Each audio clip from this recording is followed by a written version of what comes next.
এখন কি হয়েছিল আমাদের এই শ্মশানে, যে এত লোক এত মানুষ কি করছিল আমাদের এই শ্মশানের মধ্যে, আর এত খিচুড়ি বা কাদের জন্য করা হয়েছিল, আর এমনই একটা ঘটনা ঘটে গেল আমাদের এই শ্মশানে।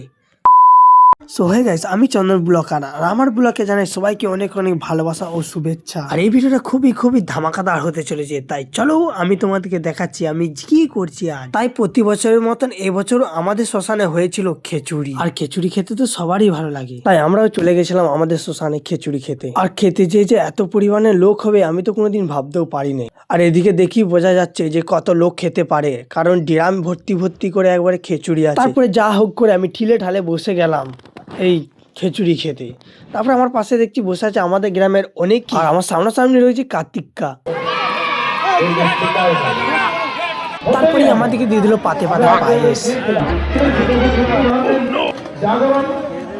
তারপরে পায়েসটা খেয়ে দেখলাম কেমন হয়েছে, আর গাইস পায়েসটা ছিল খুবই সুস্বাদু। তারপরে যে জিনিসটার জন্য এতক্ষণ ধরে আমি অপেক্ষা করে বসে আছি, খিচুড়ি।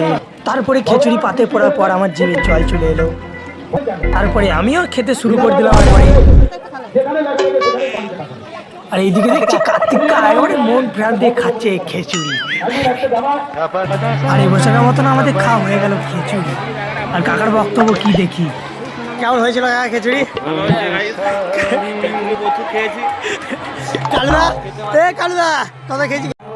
আমাদের এই শ্মশানে কারা কারা খেতে এসেছিলে অবশ্যই জানাবে যে খিচুড়ি কেমন হয়েছিল। আর ভিডিওটা যদি ভালো লেগে থাকে অবশ্যই সাবস্ক্রাইব করে আমার পাশে থাকবে।